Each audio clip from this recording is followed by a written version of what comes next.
ప్రకటన గ్రంథం. బైబిల్ ముందులో చాలా శ్రేష్టమైనటువంటి గ్రంథం అని చెప్పుకోవచ్చు ప్రకటన గ్రంథం. ప్రకటన గ్రంథము చదవటానికి మనం ఇష్టపడం. ఎందుకంటే ప్రకటన గ్రంథం చదువుతుంటే చాలా భయం వేస్తుంది పాస్టర్ గారు.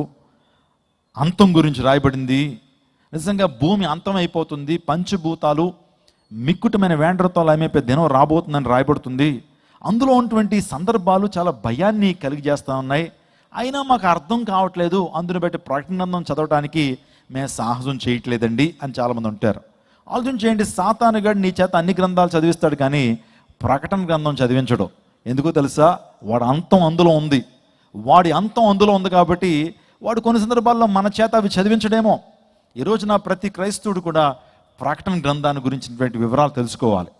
ప్రతి క్రైస్తవుడు కూడా ప్రత్యక్ష గ్రంథమైనటువంటి ఆ గ్రంథం గురించి వివరాలు తెలుసుకున్నప్పుడు దేవునికి ఇంకా సమీపంగా మనం చేరతాం. ఆయన రాకడకు మనం సిద్ధపడగలుగుతాం. మనం ఎక్కడున్నామో, ఏ పరిస్థితుల్లో ఉన్నామో మనకు అర్థం అవుతుంది ప్రకటన గ్రంథం చదవటం ద్వారా. ఆలోచన చేయండి, వాస్తవానికి ఇంగ్లీష్లో రెవల్యూషన్ అన్నారు, తెలుగులో ప్రకటన గ్రంథం అని రాశారు. వాస్తవానికి ప్రత్యక్ష గ్రంథం అని ఉంటే కనుక బాగా యాప్ట్ అవుతుంది. ఎందుకంటే దేవుడు తన ప్రత్యక్షతలను తన శిష్యుడైనటువంటి యోహానికి ఇచ్చినటువంటి సందర్భాలు మనం చూస్తూ ఉంటాం. చూడండి, ప్రకటన గ్రంథాన్ని ఎవరు రాశారు? Who wrote the book of revolutions? ఎవరు రాశారు ప్రకటన గ్రంథం అంటే యేసుక్రీస్తు ప్రభు శిష్యుల్లో ఆంతరంగిక శిష్యుడైనటువంటి యోహాను యేసు ప్రభు వారికి అత్యంత ప్రీతికరమైన శిష్యుడు. ఎప్పుడు కూడా యేసు ప్రభు రొమ్ముని ఆనుకుని జీవించేటువంటి వాడు. అలాంటి యోహాను ఆ పద్మస్ ఐలాండ్లో, పద్మస్ అనేటువంటి దీవిలో ఉండి ఈ ప్రకటన గ్రంథాన్ని దేవుని యొక్క ప్రత్యక్షతను చూస్తూ రాసినట్టుగా మనం చూస్తుంటాం. యేసుక్రీస్తు ప్రభు వారి మరణ పునరుత్థానాల తర్వాత సంఘాన్ని రోమా ప్రభుత్వం చాలా హింసించారండి. నిజంగా యేసుక్రీస్తు ప్రభు వారి యొక్క సువార్తను ప్రకటించడానికి రోమా ప్రభుత్వం ఒప్పుకోలేదు. ఆ టైంలో నీరో కావచ్చు, డొమేషియన్ అనేటువంటి చక్రవర్తి చాలా భయంకరంగా క్రైస్తవుని హింసిస్తూ వచ్చారు. మీరు చూస్తున్నారు, నీరో చక్రవర్తి తెలుసు. ఆ నీరో అనేటువంటి చక్రవర్తి క్రైస్తవుని చాలా బాధించాడు, హింసించాడు. అనేక మంది అతని పాలనలో హతసాక్షులుగా మార్చబడ్డారు. తదుపరి వచ్చినటువంటి డొమేషియన్, మీరు చూస్తున్నారు డొమేషియన్. యోహాను అదే టైంలో సువార్త ప్రకటిస్తున్నప్పుడు డొమేషియన్ ఏ కాలం నుంచి ఆ యొక్క రోమా ప్రభుత్వాన్ని పరిపాలన చేశాడంటే క్రీస్తు శకం 80 నుంచి సుమారుగా 96 వరకు ఆ వ్యక్తి పరిపాలన చేసినట్లుగా చరిత్రల ఆధారాలు ఉన్నాయి. మరొకసారి చెప్తున్నాను, బైబిల్ గ్రంథంలో ఏమైనా రాయబడిందంటే అవి పుక్కిటి పురాణాలు కాదు, లేకపోతే అభూత కల్పనలు కాదు, అవన్నీ కూడా చరిత్రకు ఆధారం. నేను చెప్పేటువంటి ఈ డొమేషియన్ రోమా ప్రభుత్వాన్ని పరిపాలన చేస్తున్నప్పుడు అదే టైంలో యోహాను కూడా దేవుని సువార్త ప్రకటిస్తుంటే అనేక సందర్భాల్లో యోహాను తీసుకెళ్ళి భయంకరంగా చిత్రహింసలు చేసి చంపేద్దాం అనుకున్నారు. కానీ యోహాన్ని ఏమీ చేయలేకపోతుండేటువంటి వాడండి డొమేషియన్. ఆ టైంలో క్రైస్తవులను ఏ విధంగా హింసించేవారంటే, మీరు ఇప్పటికీ రోమ్ అనే ప్రాంతానికి వెళ్తే ఈ స్టేడియాన్ని మీరు చూస్తారు. ఈ స్టేడియాన్ని ఏమంటారంటే కొలోషియం స్టేడియం అంటారు. కొలోషియం స్టేడియం. నేను ఆ రోమ్ వెళ్ళాను, నేను నా కళ్ళారా చూశాను ఈ స్టేడియాన్ని. ఈ స్టేడియంలో ఏం జరుగుతుందనంటే, ఇప్పుడైతే అలా పగిలిపోయింది కానీ నిజంగా 2000 సంవత్సరాల క్రితం ఈ స్టేడియం చాలా ప్రాచుర్యం పొందినటువంటి స్టేడియం. ఇప్పటికీ మీరు వెళ్తే అలా ఉంటుంది ఈ స్టేడియం. ఈ స్టేడియంలో కొన్ని ఆటలు ఆడుతుండేటువంటి వారు. ఎటువంటి ఆటలు అంటే క్రైస్తవుల్ని ఆ ప్లే గ్రౌండ్లో పెట్టేవారు. రాజులు, ఆ తర్వాత మంత్రులందరూ కూడా ఆ పైన గ్యాలరీలో కూర్చుండేవారు. కూర్చుని ఏం చేసేవారంటే కొన్ని క్రైస్తవుల్ని ఆ మధ్యలోకి వదిలినప్పుడు వాళ్ళు అలా మధ్యలో ఉన్నప్పుడు ఆ గేట్లలోంచి సింహాలని, పులులను, క్రూర జంతువులను వదిలేవారండి. అలా వదిలినప్పుడు యేసు ప్రభువుని నమ్ముకున్నటువంటి క్రైస్తవులు వాటి నుంచి విడుదల పొందాలని, వాటి బారిన పడకుండా ఉండాలని పరుగులు తీస్తే మరి ఎట్టకేలకు ఏం విజయం సాధిస్తాయి? ఆ క్రూర మృగాలు చాలా ఆకలితో ఉండేవి. ఆ క్రీస్తు ప్రభువుని విశ్వసించినటువంటి వారు ఆ గ్రౌండ్లోనే హతసాక్షులుగా మార్చబడుతుండేటువంటి వారు. ఆ క్రూర మృగాలు పట్టుకుని చీల్చేస్తూ ఉన్నప్పుడు ఆ పైన కూర్చుని వారు ఎంతగానో ఆనందిస్తుండేటువంటి వారు. ఆ విధంగా భయంకరమైనటువంటి చిత్రహింసలు క్రైస్తవులు చేసేటువంటి వారు. కానీ ఏ ఒక్కరూ కూడా మరణానికి భయపడేటువంటి వారు కాదు. క్రీస్తు కొరకు వారు ప్రాణాలు అర్పిస్తుండేటువంటి వారు. ఇంకొకటి ఏంటంటే, రాత్రి వేళల్లో కూడా ఈ ప్లే గ్రౌండ్లో ఆటలాడుకునేటువంటి వారు. మరి అలా ఆటలాడుకోవాలంటే ఆ టైంలో కరెంట్ లేదు, ఇలాంటి లైటింగ్ లేదు. ఏం చేసేవారంటే ఆ చుట్టూరు కూడా క్రైస్తవుల్ని ఒక్కొక్క స్తంభాన్ని కట్టేసి వారిని ఆ విధంగా వారికి ఒక దివిటీ వలె వాళ్ళని మార్చి అలా కాల్చేస్తూ ఉండేవారండి. కాల్చేస్తూ ఉన్నప్పుడు ఆ మంటలో వారు కాలుతున్నప్పుడు ఆ మంటలో క్రీడలు ఆడుకుంటేటువంటి వారు ఆ రోమా ప్రభుత్వం వారు, రోమా పరిపాలకులు ఆ విధంగా చిత్రహింసలు చేస్తుండేటువంటి వారండి. ఒక జంతు చర్మాన్ని తీసుకొచ్చి ఆ క్రైస్తవులకు ఏం చేసేవారు, కట్టేసేవారండి. ఆ జంతు చర్మం ఏమైతే ఉండేదంటే ఆ ఎండలో ఆ జంతు చర్మం ఇలాగా ఏమైపోయిందంటే బాగా బిగిసిపోయేది. లోపల ఉన్న వ్యక్తి యొక్క ఎముకలు కూడా పగిలిపోతూ ఉండేవి, ఇరిగిపోతూ ఉండేటువంటివి. ఇలా ఒకటి కాదు, రెండు కాదు, అనేక భయంకరమైనటువంటి చిత్రహింసలు, మరణశిక్షలు వేసి చంపేస్తుండేటువంటి వారైనా సరే నిజంగా హతసాక్షుల యొక్క రక్తార్పణం ద్వారా సంఘానికి గొప్ప విత్తనాలుగా మార్చబడింది. స్తోత్రం చెప్పండి హల్లెలూయా. ఆనాడు మన పితరులు యేసు రక్తం చేత కడగబడిన మన పితరులు వారు చేసిన త్యాగాన్ని బట్టే సువార్త ప్రపంచ దేశాలకి వ్యాపించింది. వారు చేసిన ప్రార్థన, వారు చేసిన త్యాగము ద్వారా యేసుక్రీస్తు ప్రభు వారు ప్రపంచానికి పరిచయం చేయబడ్డ ఆ రోజే గనక భయపడి, మరణానికి భయపడి వారు గనక వారి ప్రాణత్యాగాలు చేయకుండా భయపడి, ఆ రోమా ప్రభుత్వానికి భయపడి వారు గనక యేసుక్రీస్తు ప్రభువును ఒప్పుకోకపోయినట్లయితే ఈనాటికి సువార్త భారతదేశానికి, ప్రపంచ దేశాలకి వ్యాప్తి చెందేటువంటిది కాదు. వారు చేసినటువంటి గొప్ప ప్రార్థన, వారు చేసిన త్యాగం, వారు చేసినటువంటి గొప్ప కార్యాలు ప్రపంచాన్ని వెలిగించాయి. అవును, ఒక దేవుని సేవకుడు అంటాడు, the blood of the martyrs are the seed of the church. హతసాక్షులకు రక్త బిందువులే సంఘానికి విత్తనాలు అంటాడు. అనేక మంది మన పితరులు మనల్ని ప్రేమించి వారి యొక్క రక్తార్పణం చేశారు కాబట్టి సువార్త ప్రపంచ దేశాలకి వ్యాప్తి చెంది. ఆ టైంలో డొమిషియన్ ఈ యొక్క యోహాన్ను కూడా తీసుకెళ్ళి అటువంటి చిత్రహింసలు చేస్తున్నప్పుడు దేవునికి యోహాను మీద ఒక ప్రత్యేకమైన ప్రణాళిక ఉంది. ఏంటంటే యోహాను ద్వారా ప్రపంచానికి ప్రత్యక్ష గ్రంథాన్ని ఇవ్వాలి, ప్రకటన గ్రంథాన్ని ఇవ్వాలనే ఉద్దేశంతో దేవుడు యోహాను యొక్క ప్రాణాన్ని కాపాడుతూ వచ్చాడు.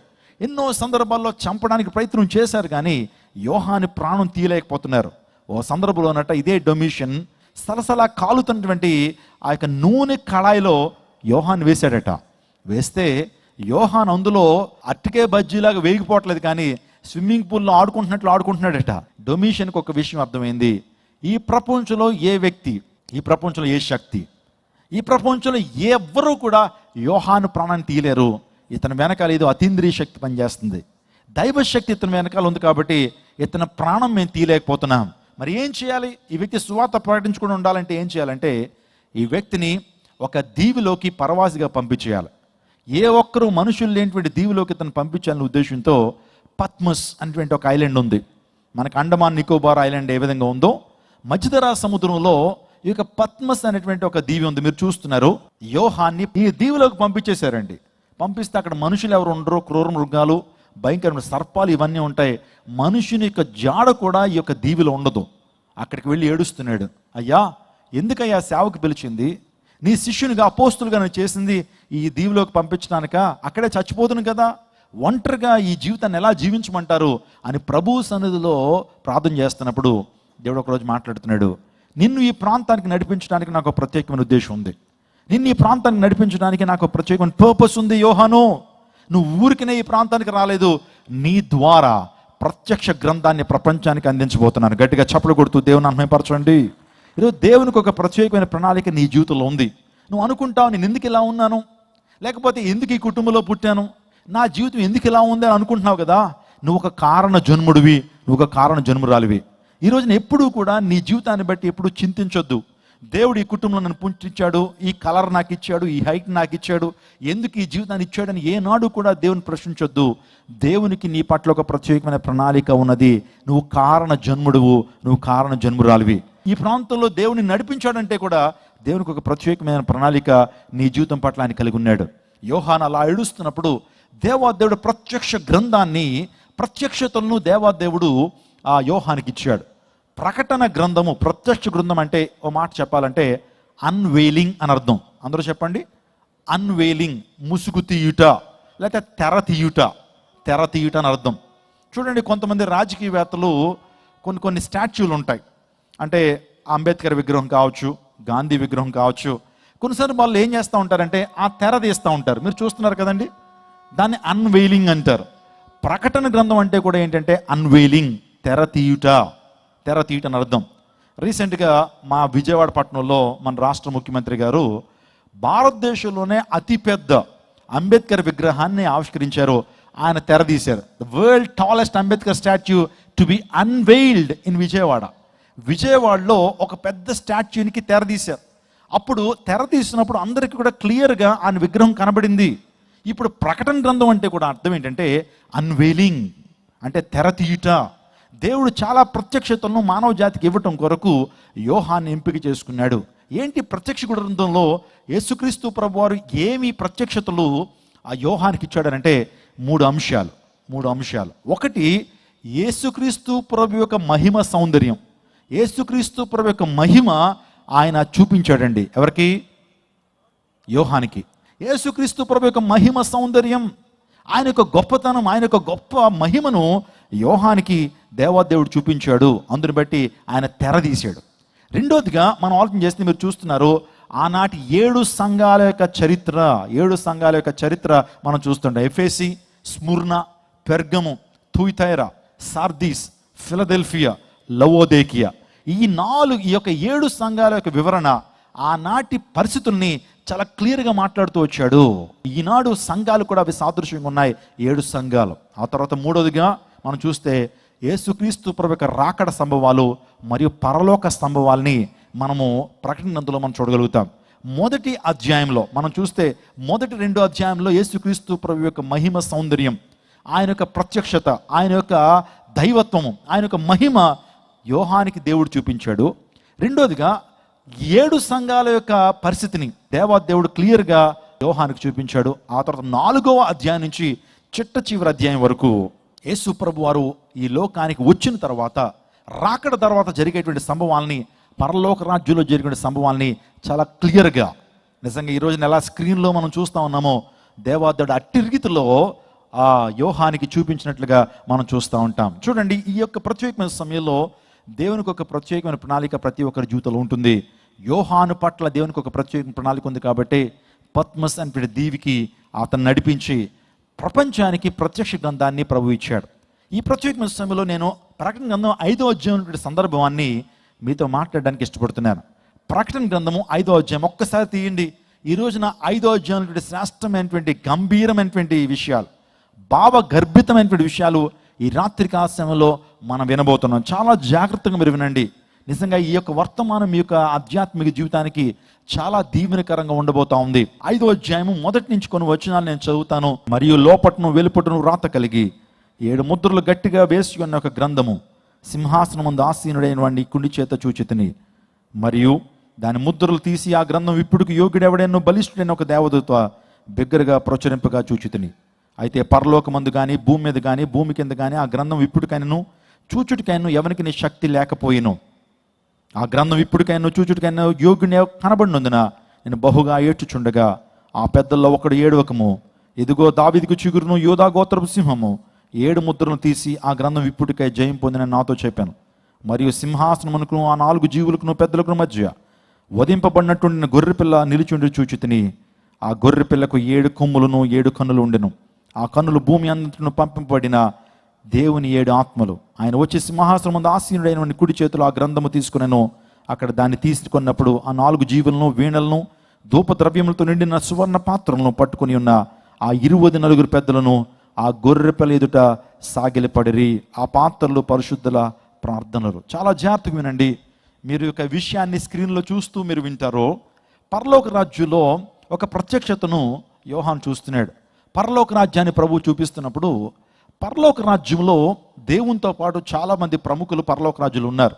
కోటాను కోట్ల దేవదూతలు పరలోక రాజ్యులు ఉన్నారు. 24 పెద్దలు ఉన్నారు. ఆ తర్వాత మన పితరులు ఉన్నారు, అంటే వారిని పేట్రియాక్స్ అంటారు. అబ్రహాం, ఇస్సాకు, యాకోబులు ఉన్నారు. ఇంకా చెప్పాలంటే బైబిల్లో ఉన్నటువంటి ప్రవక్తలు ఉన్నారు, శిష్యులు ఉన్నారు. వీళ్ళందరూ కూడా, అపోస్తలందరూ కూడా ఉన్నటువంటి ఆ పరలోక రాజ్యంలో ఒక దేవదూత ఒక పుస్తకాన్ని, ఒక గ్రంథాన్ని పట్టుకుని వచ్చిందండి. ఒక దేవదూత ఒక గ్రంథాన్ని పట్టుకుని వచ్చింది. ఆ గ్రంథానికట 7 ముద్రలు ఉన్నాయంట. అది లోపట వెలుపట రాయబడి ఉన్నటువంటి గ్రంథం అది. ఆ గ్రంథాన్ని ఇలా గ్రంథపు చుట్ట ఇలా పట్టుకుని వచ్చింది. ఆ గ్రంథపు చుట్టకి ఆ లోపట వెలుపట రాయబడి ఉన్నది, కానీ వాటికి ముద్రలు వేస్తున్నాయి. మీరు చూస్తున్నారు కదండి, ఆ గ్రంథం మీకు కనబడతా ఉంది. దానికి ఎన్ని ముద్రలు ఉన్నాయి, ఎన్ని సీల్స్ ఉన్నాయి? ఆ గ్రంథం ఓపెన్ చేయబడకుండా ఉండే నిమిత్తము సీల్స్ వేసేసారు. కరెక్ట్గా 7 సీల్స్ ఉన్నాయి, 7 ముద్రలు ఉన్నాయి. 7 ముద్రలు ఉన్నప్పుడు ఆ బలిష్ఠుడైనటువంటి దేవదూత వచ్చి, మీలో ఎవరైనా సరే ఈ గ్రంథాన్ని విప్పగలిగినటువంటి వారు ఎవరైనా ఉన్నారా? ఈ సీల్ చేయబడింది కదా, ఈ సీల్ని ఎవరైనా ఓపెన్ చేయగలరా అంటే పరలోక రాజ్యం అంతా కూడా నిశ్శబ్దం అయిపోయింది.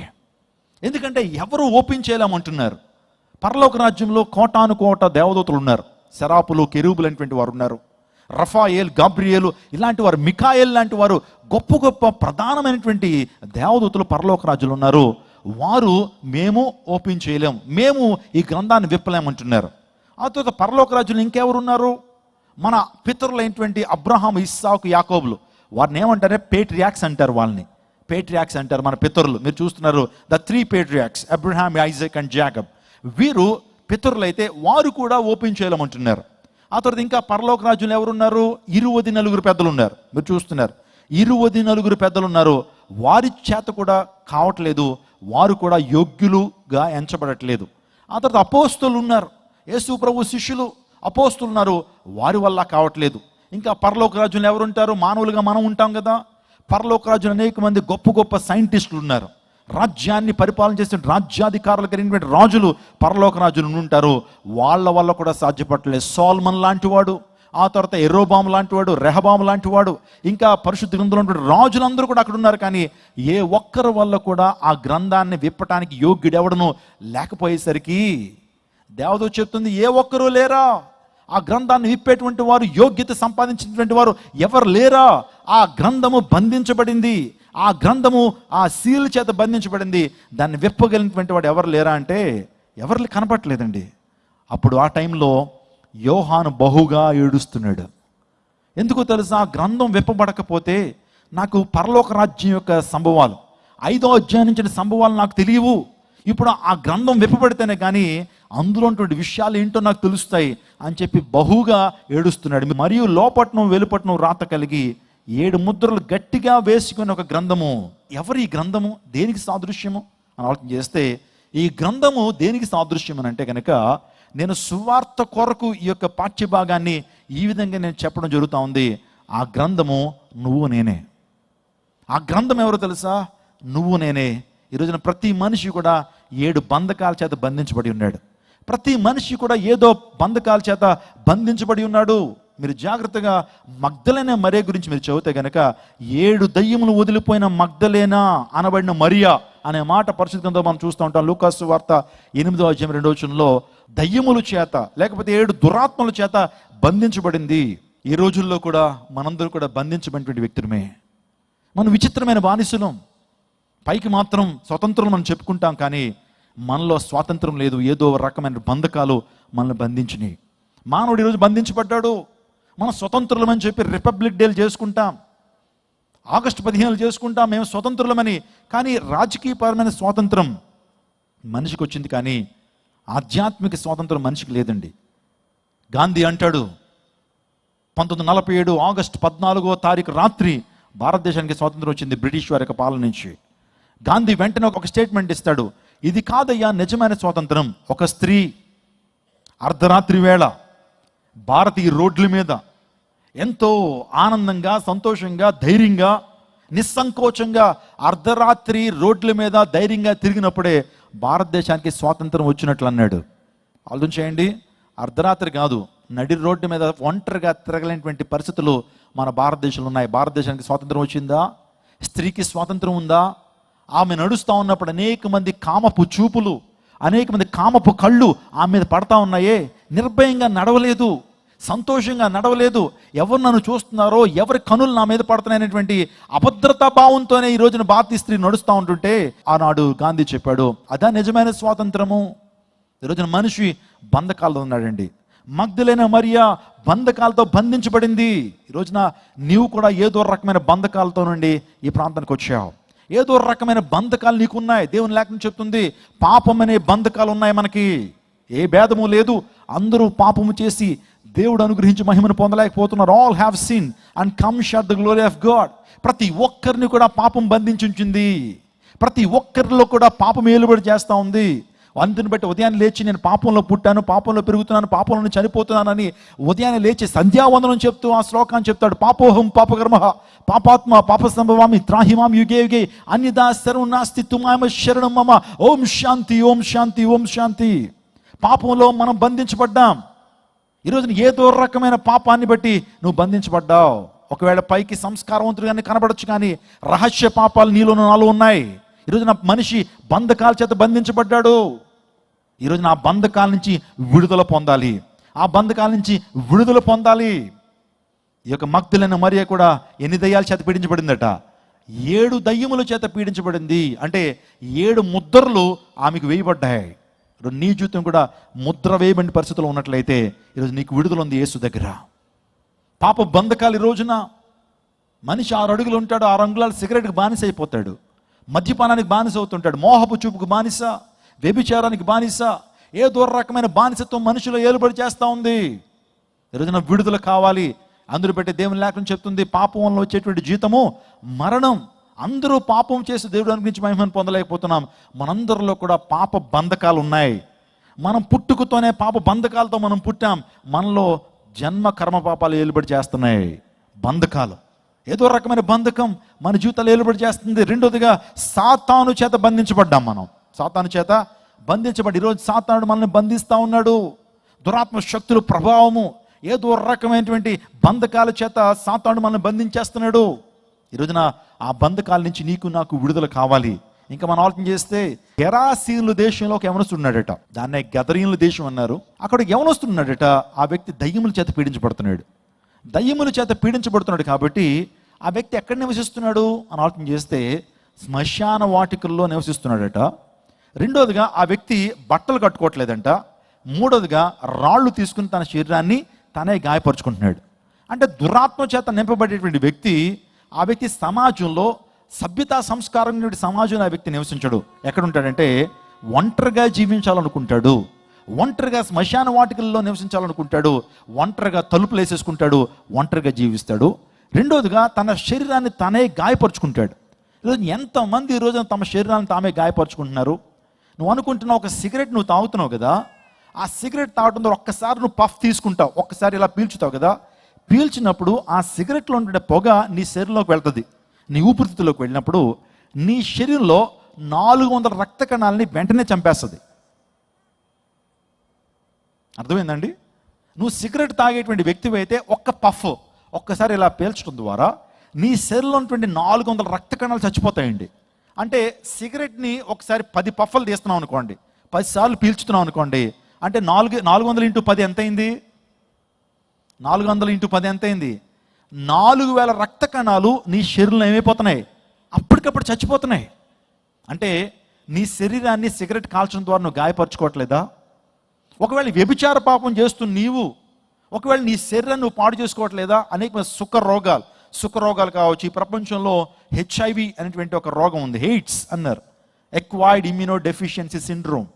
ప్రపంచంలో దానికి మందులు లేవండి, నివారణ ఒకటే మార్గం.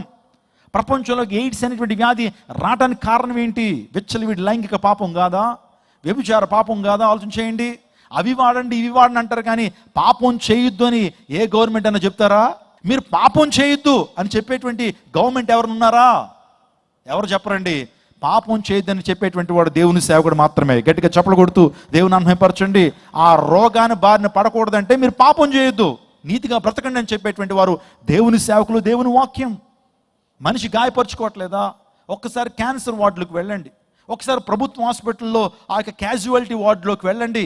అనేక మంది రక్తం కక్కుని చచ్చిపోతున్నారండి, అనేక మంది క్యాన్సర్లు. నేను ఇప్పటికీ హాస్పిటల్కి వెళ్తూ ఉంటాను, విజిటేషన్కి వెళ్ళినప్పుడు ఒకసారి క్యాన్సర్ వార్డుకి వెళ్ళానండి. వెళ్ళినప్పుడు ఒక ప్రియతముడు మహా ఉంటే అతనికి 32 సంవత్సరాలు ఉంటాయి, అతను గొంతు క్యాన్సర్తో బాధపడుతున్నాడు.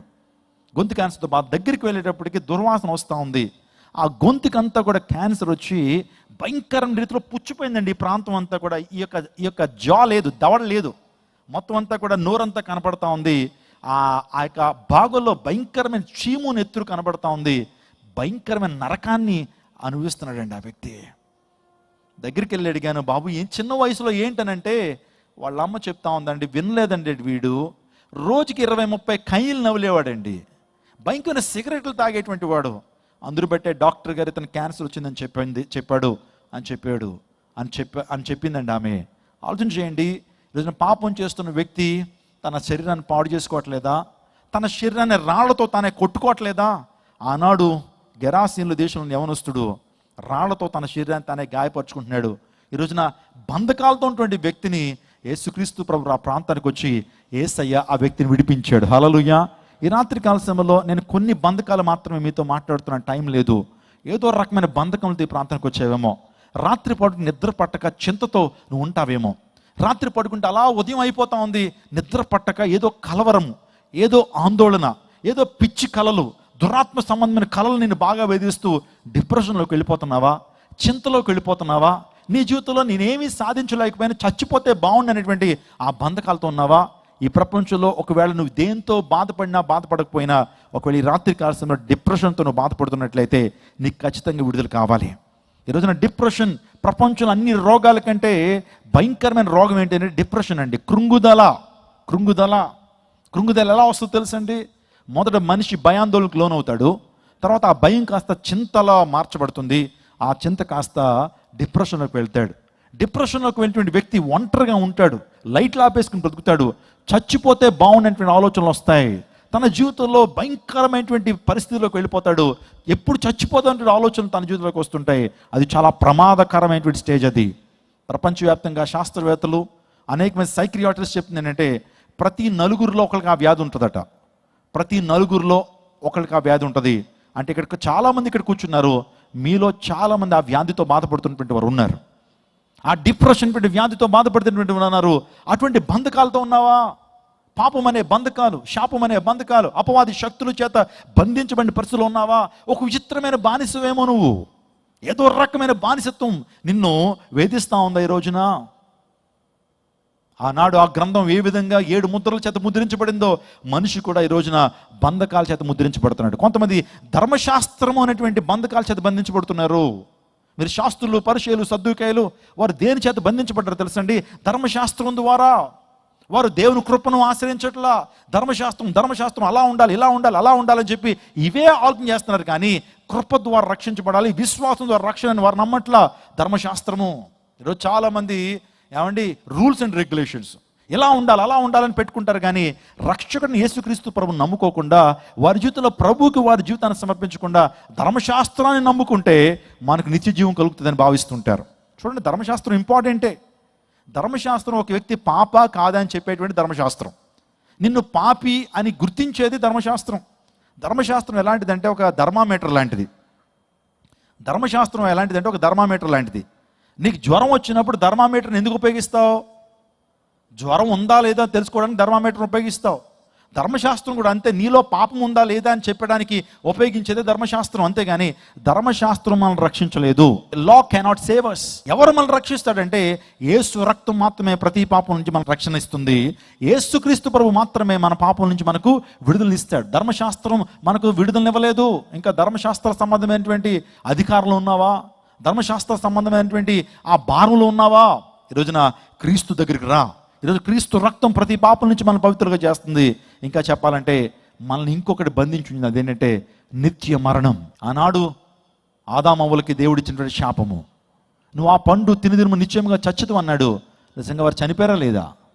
వారు ఆత్మీయంగా చనిపోయారు. మీరు అనొచ్చు, ఏమంటే ఆ పండు తిన్నారు కదా, వాడు చావలేదు కదా అనొచ్చు మీరు. వారు శారీరకంగా బతుకున్నారు, కానీ నిత్య మరణము వారికి సంప్రాప్తమైంది. దాన్ని 2వ మరణం అన్నారు. ఇక్కడ ఉన్న ప్రతి ఒక్కళ్ళు కూడా ఏదో నాటికి మరణించాలా? మరణం అనేది తథ్యం, మరణం అనేది సహజం. చెప్తాను, నేను ఒకనాటికి మరణిస్తాను, వింటున్న మీరు ఒకనాటికి మరణిస్తారు. మనందరికీ కూడా నిత్య మరణం ఉంది. దాన్ని 2వ మరణం అన్నారు, నిత్య నరకాగ్ని కూడా ఉన్నారు. అది తప్పించుకోవడం కొరకే, ఆ మరణాన్ని తప్పించుకోవడం కొరకే యేసుక్రీస్తు ప్రభువును మన సొంత రక్షకుడిగా అంగీకరించాలా. ఈ రాత్రి కాల సమయంలో ఈ యొక్క బంధకాల చేత బంధించబడినటువంటి పరిస్థితులను ఉన్నట్లయితే నీకు విడుదల కావాలి.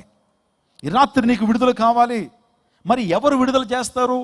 పరలోక రాజ్యంలో పితరుల ద్వారా ఆ విడుదల కార్యం జరగలేదు. ఆ తరువాత దేవదూతల ద్వారా విడుదల కార్యం జరగలేదు. ఆ పుస్తకాన్ని ఎవరు కూడా ఓపెన్ చేయలేకపోతున్నారు. ఆ తర్వాత 24 పెద్దలు కూడా వారు కూడా మేమేమీ చేయలేమని చెప్పి వారు చేతులు ఎత్తేశారు.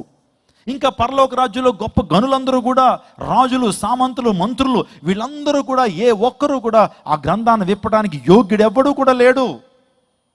ఆ టైంలో యోహాను బహుగా ఏడుస్తున్నాడు. ఈరోజు ఈ రాత్రి కాలంలో నువ్వు బంధకాల చేత బంధించబడిన వ్యక్తిపై ఈ ప్రాంతానికి వచ్చి నీకు విడుదల లేకపోతే ప్రతి దినం ఏడుపే, ప్రతి దినము కూడా కలవరమే, ప్రతి దినము కూడా ఆందోళనే, ప్రతి దినము అశాంతే. అందుని బట్టే దేవుడు మాట్లాడుతున్నాడు, ప్రయాసపడి భారం మోసుకున్న సమస్యలారా, ఒకవేళ నువ్వు విప్పబడకపోతే, నీ మీద ఉన్నటువంటి ఆ బంధకాలు విప్పబడకపోతే, ఆ తాళ్ళు తెంచబడకపోతే, పాపం అనేటువంటి ఆ బంధకము, శాపం అనే బంధకము, అపవాది శక్తులు అనే బంధకము, ఆ తరువాత ధర్మశాస్త్రం అనే బంధకము, నిత్య నరకాగ్ని గుండం అనే బంధకము తెంచబడకపోతే నీకు అశాంతే, నీకు ఆత్మశాంతి లేదు. ఆత్మశాంతి లేదు నీకు. నువ్వు ఎన్ని యాగాలు చేసినా, ఎన్ని తప్పాలు చేసినా, ఎన్ని వ్రతాలు చేసినా, నీ జీవితంలో కనుక ఆ బంధకాలు విప్పబడకపోతే, పాప బంధకాల నుంచి విడుదల పొందకపోతే నీకు శాంతి రాదు. ఈరోజు నా పాపాన్ని పోగొట్టుకోవడం కొరకు అనేక మంది ఎన్నెన్నో కార్యక్రమాలు చేస్తున్నారు. నదీ స్నానాల్లో, నదిలకు వెళ్ళి స్నానాలు చేస్తున్నారు, తీర్థయాత్రలకు వెళ్తా ఉన్నారు, ఆ తర్వాత యాగాలు చేస్తున్నారు, తపాలు చేస్తున్నారు, వ్రతాలు చేస్తున్నారు, ఎన్నెన్నో పూజా కార్యక్రమాలు. ఎందుకు చేస్తున్నారంటే పాపం మా మీద ఉందండి, పాప భారం దించవేయబడాలి, పాప బంధకాలు పోవటం కొరకు ఈ కార్యం చేస్తున్నామని చాలామంది మాట్లాడొచ్చు. మరి ఎలా పోతుంది? ఎవరి ద్వారా పోతుంది? ఆలోచన చేస్తే పరలోక రాజ్యంలో జరుగుతున్న సంభవము, ఆ దేవుని దూత, ఆ బలిష్ఠుని దేవదూత ఆ గ్రంథాన్ని విప్పడానికి ఎవడైనా యోగ్యుడున్నాడనంటే, ఏ ఒక్కరూ కూడా యోగ్యత సంపాదించిన పరిస్థితిలో ఉన్నప్పుడు యోహాను బహుగా ఏడుస్తున్నాడు. ఇది నీ మీద నా పాప భారం దించి వేయబడకపోతే నీకు అశాంతే, నీలో కలవరమే, నీలో ఆందోళన. నీకెందుకు భయం వస్తుంది? ఎందుకు నీ జీవితం ఆందోళన? ఎందుకు నీ జీవితంలో భయంకరమైనటువంటి అశాంతి? కారణం ఏంటంటే పాపమే. అసలు భయానికి కారణం ఏంటి? అసలు భయం ఎందుకు వచ్చింది మనిషికంటే, ఆది పితరులైనటువంటి ఆదామవలో పాపం చేసినప్పుడే భయం వచ్చింది. అప్పటి వరకు ఆ పాపం చేయనంతకాలం వారు భయపడలేదండి. దేవుణ్ణి ధైర్యంగా ఎదుర్కొనేటువంటి ఆదామవలు ఎప్పుడైతే తినవద్దన్న పండును వారు తిన్నప్పుడు భయపడి దాక్కున్నారు వాళ్ళు. అంటే పాపం ద్వారా భయం వచ్చింది ఈరోజు మనిషికి. ఇప్పుడు ఆ పాపం గనక మనలో తీసివేయబడగలిగితే మనిషి ధైర్యంగా ఉండగలుగుతాడు. ఆ పాప భారం కనుక మన మీద దించివేయబడితే ధైర్యంగా ఉండగలుగుతాం, శాంతిగా బ్రతకగలుగుతాం, ఆత్మశాంతిని మనం పొందుకోగలుగుతాం, నిత్య జీవానికి మనం వారసులుగా చేయబడతాం. ఈరోజున ఇంకా ఏదో బంధకాలతో ఈ ప్రాంతానికి వచ్చిన వ్యక్తి అయితే నా దగ్గర ఒక శుభవార్త ఉంది. బైబిల్ గ్రంథం నుంచి ఒక శుభవార్త మీకు చెప్పడానికి ఇష్టపడుతున్నాను. ఆ గ్రంథం విప్పడానికి ఎవరైనా యోగ్యుడనంటే, అందరూ కూడా మేము యోగ్యులం కాదని చెప్పినప్పుడు, యోహాను బహుగా ఏడుస్తున్నప్పుడు వెంటనే ఒక దేవుని దూత ఉంటుంది, బలిష్ఠుడైన దేవదూత, ఏడవద్దు యోహాను, ఏడవద్దు, ఆ గ్రంథాన్ని విప్పడానికి ఒక వ్యక్తి యోగ్యత సంపాదించాడు. గట్టిగా చప్పలు కొడుతూ దేవుని నామం మహిమపరచండి. నీ యొక్క బంధకాలను విప్పడానికి ఒక వ్యక్తి యోగ్యతను సంపాదించాడు. ఎవరైనా అక్కడ చెప్తా ఉన్నాడు, చెబుతున్నాను, ఆ గ్రంథం విప్పుడికైనను చూచుడికైనను యోగ్యుడెవడను కనబడనందున నేను బహుగా ఏడ్చుచుండగా ఆ పెద్దల్లో ఒకడు, ఏడవకము, ఇదిగో దావీదుకు చిగురైన యూదా గోత్రపు సింహము 7 ముద్రలను తీసి ఆ గ్రంథం విప్పుడికే జయము పొందినని నాతో చెప్పాను. గట్టిగా చప్పలు కొడుతూ దేవుని మహిమపరచండి. ఆ గ్రంథాన్ని విప్పటానికి, ఆ బంధకాలను తీయటానికి యోగ్యత సంపాదించినటువంటి వారు ఎవరో తెలుసా? దావీదుకు చిగురు, యూదా గోత్రపు సింహం. ఎవరు దావీదుకు చిగురు? ఎవరండి దావీదుకు చిగురు అని ఆలోచన చేస్తే, నేను ఒక్కసారి పాత నిబంధనలో హిస్టరీలోకి వెళ్తాను, చాలా జాగ్రత్తగా వినండి. యెషయా గ్రంథము 11వ అధ్యాయం 1వ వచనం చదివితే గనక, యెషయా ముద్దు నుంచి చిగురు పుట్టును, వాని వేరుల నుండి అంకురము ఎదిగి ఫలించును. చూడండి, యెషయా ముద్దు నుండి చిగురు పుట్టును. ఇక్కడ చూడండి, యెషయా వేరు, యెషయా వేరు. పరిశుద్ధ గ్రంథంలో యెషయా అంటే ఎవరంటే దావీదు యొక్క తండ్రి జెస్సీ, యెషయా అన్నారు. యెషయా గ్రంథం ఉంది. యెషయా అనేటువంటి దైవ భక్తుడు, ప్రవక్త, యేసుక్రీస్తు ప్రభు గురించి ప్రవచనాలు తెలియజేశాడు, ఆయన జన్మ గురించి. యెషయా వేరు, యెషయా వేరు. ఇప్పుడు చూడండి, యెషయా ముద్దు నుంచి చిగురు పుట్టును అంటే దావీదు యొక్క తండ్రి, అతని యొక్క వంశవృక్షం నుంచి చిగురు వస్తుందంట. ఏంటి దీని యొక్క ప్రవచనం ఏంటి అని ఆలోచన చేస్తే, ఒక్కసారి మీరు ఆలోచన చేద్దాం. సో ఇశ్రాయేల్ దేశాన్ని 3 ప్రాముఖ్యమైన రాజులు పరిపాలన చేశారు. మొదటి రాజు పేరు సౌలు. ఎన్ని సంవత్సరాలు పరిపాలన చేశాడు? 40 సంవత్సరాలు సౌలు పరిపాలన చేశాడు. ఆ తర్వాత సౌలు తర్వాత దావీదు ఇశ్రాయేల్ సామ్రాజ్యానికి వచ్చి పరిపాలన చేశాడు. దావీదు ఎన్ని సంవత్సరాలు పరిపాలన చేశాడు? 40 సంవత్సరాలు పరిపాలన చేశాడు. ఆ తర్వాత దావీదు కుమారుడు సొలొమోను అతడు ఇజ్రాయెల్ దేశంలో పరిపాలన చేశాడు, ఇశ్రాయేలు ప్రజలను పాలించాడు. ఎన్ని సంవత్సరాలు? 40 సంవత్సరాలు. ఓకే, 40 పరిపాలన చేశారు. ఎప్పుడైతే తన పరిపాలనలోకి వచ్చిన తర్వాత, ఆ సోల్మన్ అనంతరము అతని కొడుకులు యెరోబాము, రెహబాము అటువంటి ఇద్దరు కూడా వారు రాజులుగా మారారు. మారిన తర్వాత అప్పటి వరకు ఇజ్రాయెల్ దేశం ఒకటిగా ఉండేది. కానీ ఈ యొక్క రెహబాము, ఆ తర్వాత ఈ యొక్క వ్యక్తి, నేను చెప్పినటువంటి రెహబాము, యెరోబాము అనేటువంటి ఇద్దరు వ్యక్తులు కూడా రాజ్యానికి వచ్చిన తర్వాత గొడవలు ఆడుకున్నారండి. ఏమంటే ఈ రోజున ఒక తండ్రి పిల్లలు గొడవలు ఆడుకోవట్లేదా? ఈరోజు మనం రాష్ట్రంలో చూస్తూ ఉన్నాం, ఒక తండ్రి బిడ్డలే దెబ్బలు ఆడుకుంటున్నట్టు ఈ రోజున మనం చూస్తున్నాం. ఆ రోజున కూడా సోలొమోను ఇద్దరు కుమారులు ఏం చేసుకున్నారు? గొడవ ఆడుకుని యూదా, ఇజ్రాయెల్ దేశంలో 12 గోత్రాలు ఉన్నాయి కదండి. 10 గోత్రాల వారు ఒకవైపుకి వచ్చేసారు, 2 గోత్రాల వారు మరోవైపుకి వెళ్ళి 10 గోత్రాల వారు ఇజ్రాయెల్ రాజ్యంగా ఏర్పాటు చేయబడ్డారు. 10 గోత్రాల వారు ఇజ్రాయెల్ రాజ్యంగా ఏర్పాటు చేయబడ్డారు. 2 గోత్రాల వారు మరొక రాజ్యంగా ఏర్పడిపోయి చీలిపోయారు. 10 గోత్రాలు కలిగినటువంటి వారు ఇజ్రాయెల్ రాజ్యంగా, 2 గోత్రాలు కలిగినటువంటి వారు యూదా రాజ్యంగా వారు చీలిపోయారండి. ఆ తర్వాత ఏం జరిగిందో తెలుసా? రాజ్యం 2గా చీలిపోయింది. ఇటువైపు నుంచి ఇజ్రాయెల్ రాజ్యం, యూదా రాజ్యం 2గా చీలిపోయిన తర్వాత ఇందులోంచి రాజులు వచ్చారు, ఇందులోంచి రాజులు వచ్చారు. కాలగర్భంలో అనేక మంది రాజులు వచ్చారు. కానీ ఏ ఒక్కరు కూడా దేవుని పూజించేటువంటి వారు కానీ, దేవుని ఘనపరిచేటువంటి వారు కానీ, అనేక మంది విగ్రహాలను పూజిస్తూ, అనేక మంది లోకానుసారంగా జీవిస్తూ దేవునికి దుఃఖాన్ని కలుగు చేస్తే, అనేక సందర్భాల్లో దేవాదేవుడు ఆ భయంకరమైన పాపాలను చూసి వారిని శత్రువులకు అప్పగించేశాడు ప్రభు. శత్రువులకు అప్పగించిన తర్వాత యెష్షయి అనేటువంటి వంశ వృక్షం ఎలా అయిపోయిందంటే నరికివేయబడిందండి.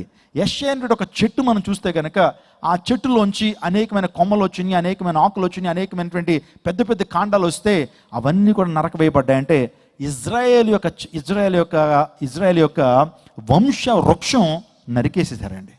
శత్రువులు అనేక మంది వచ్చారు, అష్షూరులు వచ్చారు, బబులోనియన్లు వచ్చారు, అనేక మంది వచ్చి ఇశ్రాయేలుని నరికేశారు, అనేక మంది రాజులను సంహరించారు. ఇంకా యెష్షయి ద్వారా వచ్చినటువంటి ఆ వంశవృక్షం ఎలా మారిపోయిందంటే ఒక మొద్దుగా మారిపోయి పక్కన పాడివేయబడింది. ఇప్పుడు దేవుని లేఖనం చెప్తుంది, ఆ యెష్షయి మొద్దు నుంచి ఒక చిగురు వస్తుంది. యెష్షయి మొద్దు నుంచి ఒక చిగురు వస్తుంది. అసలు రాజు ఎలాగో అతనిలో ఆ లక్షణాలు మనం చూస్తాం. సమగ్రమైన పరిపాలన ఎలా చేయాలో ఆ రాజు చూపిస్తాడు. అసలు సమగ్రమైన పరిపాలన, న్యాయ పరిపాలన ఆ రాజు ద్వారా ప్రపంచానికి అందించబడుతుంది. అసలైన రాజు ఈ ప్రపంచానికి వస్తాడు. ఆ యెష్షయి మొద్దు నుంచి చిగురు వస్తుంది. ఇప్పుడు చెప్పండి, ఆ యెష్షయి మొద్దు నుంచే, దావీదు వంశంలోంచే ఒక చిగురు వచ్చింది. ఆ చిగురే మన ప్రభువైన యేసుక్రీస్తు ప్రభువారు. గట్టిగా చప్పలు కొడుతూ దేవుని మహిమపరచండి. ఒక హీరో, మాటలో చెప్పాలంటే ఒక సుప్రీం కింగ్, ప్రపంచంలో నిజంగా అద్భుతమైన పరిపాలన చేయగలిగినటువంటి, పరిపాలన దక్షత కలిగినటువంటి రాజు ఎవరున్నారంటే మన ప్రభువైన యేసుక్రీస్తు ప్రభువారు. యెష్షయి మొద్దులోంచి ఏమొచ్చింది? చిగురు వచ్చింది. చూడండి, చిగురు చూడగానే ఏ రైతుకైనా ఆనందం కలుగుతుంది. చిగురు అనేది నూతన ప్రారంభం అండి. ఒక మొద్దులోంచి చిగురు వచ్చిందంటే ఆ మొద్దులో జీవం ఉందని అర్థం. వాస్తవానికి చెట్టంతా కూడా నరికివేయబడినప్పుడు, ప్రక్కన పడవేయబడినప్పుడు ఆ మృద్దులోంచి చిగురు వాస్తవానికి రాదు. కానీ ఈరోజు యెష్షయి మొద్దు నుంచి చిగురు వచ్చింది. ఆ చిగురే మన ప్రభువైన యేసుక్రీస్తు ప్రభువారు. ఇప్పుడు ఈ గ్రంథాన్ని ఎవరు విప్పగలరట? ఈ గ్రంథానికి ఉన్నటువంటి ఆ ముద్రలను ఎవరు విప్పగలరట? మొదటి అంశము దావీదుకు చిగురు. దావీదుకు చిగురు అంటే, దావీదు చిగురు అంటే ఎవరు? దావీదుకు చిగురు అంటే ఎవరు? యేసుక్రీస్తు ప్రభువారు. రెండోదిగా యూదా గోత్రపు సింహం, దావీదుకు చిగురు. చూడండి, చిగురు మనకు ఆనందాన్ని కలుగు చేస్తుంది. చిగురు మనకు నూతన జీవాన్ని ఇస్తుందండి. నూతన ప్రారంభం అంటే ఆ మొద్దు ఏం చేస్తుంది? ఫలిస్తుంది అర్థం కదా. యేసుక్రీస్తు ప్రభువారు ఎవరి జీవితాలతో ఉంటారో వాళ్ళు ఫలిస్తారు. స్తోత్రం చెప్పండి, హల్లెలూయా. నా యందు మీరుంటే మీరు ఫలిస్తారని దేవుడు వాగ్దానం చేస్తున్నాడు. మీరు ఫలించాలి అంటే, మీరు అభివృద్ధి పొందాలంటే, మీరు జీవాన్ని పొందుకోవాలంటే, మీ ఆర్థిక పరమైన సమస్య నుంచి పరిష్కారాన్ని పొందుకోవాలంటే, మీ జీవితంలో ఒక అద్భుతాన్ని కలగాలంటే దావీదుకు చిగురు యేసుక్రీస్తు ప్రభువారిని మీ జీవితంలో మీరు ఆహ్వానించాలా. చిగురు అంటే మాట మనం ఒరిజినల్ టెక్స్ట్లో చూస్తే చిగురుని ఏమంటారంటే నెక్స్చర్ అంటారండి. ఏమంటారు? నెక్స్చర్ అని పిలుస్తారు చిగురుని. ఆ నెక్స్చర్ నుంచే నజరేతు అనే పదం వచ్చింది. అంటే మీరు ఆలోచన చేయండి, నజరేతు అంటే చిగురు అని అర్థం, నజరేతు అంటే చిగురు అని అర్థం. ఇప్పుడు యేసుక్రీస్తు ప్రభువాన్ని ఏమని పిలుస్తారు? నజరేతు వాడా అని పిలుస్తారు. యేసు ప్రభువాన్ని ద జీసస్ ఆఫ్ నజరేత్ అని పిలుస్తారు. అంటే యేసు ప్రభువారు చిగురు అని అర్థం. చిగురు మనకు ఆనందాన్ని ఇస్తుంది, చిగురు నూతన ప్రారంభాన్ని ఇస్తుంది. చిగురు మన జీవితంలో గొప్ప శాంతిని, సమాధానాన్ని, ఆనందాన్ని ఇస్తే యేసు ప్రభు వారు కూడా ఈ లోకానికి వచ్చింది నిజమైన శాంతిని ఇవ్వటానికి, మార్పుని ఇవ్వటానికి, ఆనందాన్ని ఇవ్వటానికి, నిత్య జీవాన్ని ఇవ్వటానికి యేసుక్రీస్తు ప్రభు వారు ఈ లోకానికి వచ్చారు. నూతన ప్రారంభం. ఎవడైనా నువ్వు క్రీస్తు నందున ఎడల నూతన సృష్టి, పాతవి గతించిందిగో సమస్తము నూతనమాయను. ఎవరైనా క్రీస్తులో ఉంటే వారు నూతన సృష్టి అండి. పాతవన్నీ గతించిపోతాయి. నీ జీవితంలో సమస్తం కూడా క్రొత్తవిగా ప్రభు చేస్తాడు. అంటే క్రీస్తు ప్రభు నీ హృదయంలోకి ఆహ్వానిస్తే నీ చూపులు మారిపోతాయి, నీ నడకలు మారిపోతాయి, నీ అలవాట్లు మారిపోతూ ఉంటాయి, నీ పడకలు మారిపోతుంటాయి. నీ యొక్క సమస్తం కూడా దేవుడు మార్చి ఒక నూతన జీవితాన్ని ఆ చిగురైనటువంటి యేసుక్రీస్తు ప్రభు వారు ఈ రాత్రి కాలం నీకు ఇవ్వబోతున్నాడు. చీరాకు దగ్గర ఒక ప్రాంతం ఉంటుండేదండి. ఆ ప్రాంతాన్ని సెటిల్మెంట్ ఏరియాగా పిలిచేవారు. చాలా జాగ్రత్తగా వినండి, సెటిల్మెంట్ ఏరియాగా పిలిచేవారు. పాస్టర్ గారు ఆ ఊరికి పేరు లేదా, పేరు ఉండేది కాదు, సెటిల్మెంట్ ఏరియా. అక్కడ ఉన్నటువంటి వారు ఎలా ఉండేవారంటే భయంకరమైన గజ దొంగలండి. ట్రైన్ వెళ్తుంది కదా, మీరు మహా అయితే ట్రైన్ వెళ్తా ఉన్నప్పుడు ఆ ప్లాట్ఫామ్లో అలా ట్రైన్ వెళ్తా ఉన్నప్పుడు దిగారనుకోండి, ఆ స్పీడ్లో మీ కాళ్ళు చేతులు ఇరిగిపోతాయి. కానీ ఆ ప్రాంతంలో ఉన్నటువంటి వ్యక్తులు 40 కిలోమీటర్ స్పీడ్గా వెళ్తున్నటువంటి ట్రైన్లోంచి కూడా సునాయాసంగా దూకగలరు. వాళ్ళకి కాళ్ళు చేతులు ఎరగవు. దొంగతనం చేయటం, చైన్ స్నాచింగ్ చేయటం, ట్రైన్లో దూకేటువంటి పొలాల్లోకి వాళ్ళ కాళ్ళు చేతులు ఎరగవు. వారు ట్రైన్ చేయబడినటువంటి వారు. అంత అద్భుతంగా వారు దొంగతనాలు చేయగలరు. దొంగతనానికి వెళ్తున్నప్పుడు వారు గాడిద రక్తం తాగేవారట. ఎందుకు గాడిద రక్తం తాగుతారంటే ఒక వ్యక్తి గాడిద రక్తం తాగితే ఎంత పరిగెత్తినా సరే ఆయాసం రాదట. అందులో బట్టి గాడిద రక్తం తాగేవారు అలా పోలీసులకు దొరకకుండా వెళ్ళిపోతుండేటువంటి. మీలో చాలామందికి టైగర్ నాగేశ్వరరావు తెలుసు మీకు. ఏమన్నా అతని పేరు మీద కూడా సినిమాలు వచ్చేస్తున్నాయి ఇప్పుడు. టైగర్ నాగేశ్వరరావు అతని జీవిత వృత్తాంతాన్ని ఈ రోజున సినిమాగా కూడా తీస్తా ఉన్నారు. అతడు ఎక్కడ వాడంటే ఆ సెటిల్మెంట్ ఏరియాలో ఉన్నటువంటి వాడు. అంటే అతడు గాడిద రక్తం తాగేవాడట, ఎవరికి దొరికేవాడు కాదట, అద్భుతంగా దొంగతనాలు చేసేవాడు. అటువంటి ప్రాంతం, చీకటి, భయంకరమైనటువంటి పరిస్థితులు. ఏమంటే 100 రూపాయలు కూడా మనిషిని నరహత్య చేసేటువంటి వ్యక్తులు వాళ్ళు. ఆ టైంలో ఆ సెటిల్మెంట్ ఏరియాకి నాలాంటి దైవజనుడు వెళ్ళాడండి. నాలాంటి దైవజనుడు వెళ్ళాడు. యేసు ప్రభు సువార్త ప్రకటించాడు. ఎందుకు వాక్యం ప్రకటించబడాలి, ఎందుకు ఇలా సువార్త సభలు నిర్వహించబడాలంటే ప్రజల హృదయాల్లో మార్పు కోసం అండి. మీలో చాలామంది అనుకోవచ్చు, పాలిమాల్ గారు ఎక్కడి నుంచి వచ్చారు, ఇక్కడ పెట్టాల్సిన అవసరం ఏంటని, లేకపోతే ఎక్కడి నుంచి వచ్చారో సువార్త ప్రకటించాల్సిన అవసరం ఏంటని. సువార్త ఎందుకు తెలుసా? రక్షణ లేనిటువంటి వారికి, అసత్యంలో ఉన్నటువంటి వ్యక్తులకి, చీకటి ఉన్న వ్యక్తులకి, దురాత్మశులతో పీడించబడుతున్న వ్యక్తికి, సత్యం ఏంటో తెలియనటువంటి వారికి సువార్త అవసరం. ఈ రోజున అపోస్తలుడైన పౌలు అంటున్నాడు, సువార్త ప్రకటించిన యెడల నాకు శ్రమ అన్నాడు. ఈ రోజున సువార్త ప్రకటించకపోతే ప్రతి దైవజనుడు కూడా శ్రమే. సువార్త ప్రకటించాలా, సువార్త ప్రకటించిన యెడల నాకు శ్రమ అన్నాడు. సువార్త గురించి నేను సిగ్గుపడువాడను కాను. సువార్త ప్రకటించాలా. ఇక్కడ ఉన్న ప్రతి ఒక్కరు కూడా సువార్త భారం మీ మీద ఉంది. మీరు సర్వలోకానికి వెళ్ళి సర్వసృష్టికి సువార్తను ప్రకటించమని ప్రభు మనందరి మీద ఒక బాధ్యతను ఉంచితే ఆ బాధ్యతను విస్మరిస్తున్నావా? కనీసం సువార్త ప్రకటిస్తున్నప్పుడు దేవుని సేవలు కనీసం మోరల్ సపోర్ట్గా నిలబడుతున్నావా? సత్య సువార్త ఎక్కడైతే ప్రకటించబడుతుందో, అయ్యా దైవజనుడు మేమున్నాం, మీ కొరకు ప్రార్థన చేయడానికి మేమున్నాం, ప్రకటించండి అయ్యా. అనేక ప్రాంతాల్లో అనేక మంది అసత్యములు ఉన్నారు. అనేక మంది యవనస్తులు భయంకరమైన డ్రగ్ అడిక్ట్లుగా మారిపోతున్నారు. వ్యభిచార కూపంలోకి వెళ్ళిపోతూ వారి జీవితాన్ని పాడు చేసుకున్నారయ్యా.